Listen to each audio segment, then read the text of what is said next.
আগামীকাল আবারও উত্তরাঞ্চলে সফরে যাবেন বিএনপি চেয়ারম্যান তারেক রহমান। এ বিষয়ে আমরা বিস্তারিত জানব ঠাকুরগাঁও প্রতিনিধি শাকিল আহমেদের কাছে। শাকিল, তারেক রহমানের আগমনে তার কে বরণে কি কি প্রস্তুতি নিচ্ছেন স্থানীয় নেতাকর্মীরা, তাদের উচ্ছ্বাস কেমন দেখছেন জানাবেন।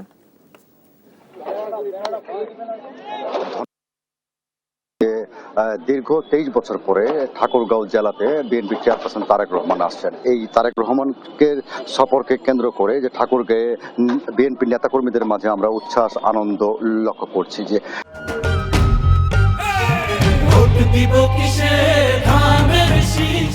এখন আমি যেই জায়গাটিতে আছি এটি হচ্ছে ঠাকুরগাঁও জেলা স্কুল বড় মাঠে। আগামীকাল ঠিক 11:30টার দিকে এই বড় মাঠের এই মঞ্চেই তারেক রহমান বক্তব্য দেবেন এবং ঠাকুরগাঁওবাসীর চাওয়া যে তারেক রহমানের কাছ থেকে যেন ঠাকুরগাঁয়ের উন্নয়নের বার্তাগুলো আসে, এমনটি ঠাকুরগাঁওবাসীর চাওয়া। আমার সাথে রয়েছেন ঠাকুরগাঁও জেলা স্বেচ্ছাসেবক দলের সাবেক সাধারণ সম্পাদক সোহেল রানা। আমরা একটু জানবো যে তারেক রহমান কালকে আসছেন, তো আপনাদের কি মনে হয় এখান থেকে কি ধরনের বার্তা আসছে? আসলে তারেক রহমান তো আমাদের একটা স্বপ্ন, আমাদের তরুণদের আইডল।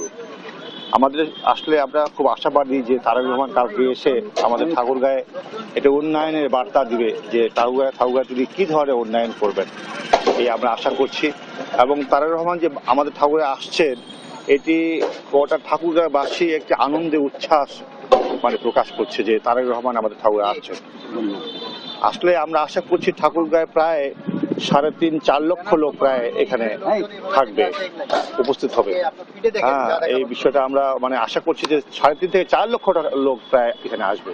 আচ্ছা, ঠিক আছে, ধন্যবাদ। যেমনটি জানছিলেন যে আগামীকালকে যে তারেক রহমানের যে ঠাকুরগাঁও জনসভা রয়েছেন, তো এই জনসভায় প্রায় লাখো লাখো মানুষের উপস্থিত হবে বলে আমাদেরকে জেলা বিএনপি বিভিন্ন পর্যায়ের নেতাকর্মী জানিয়েছেন। তো এই ছিল ঠাকুরগাঁও থেকে তারেক রহমানের সর্বশেষ।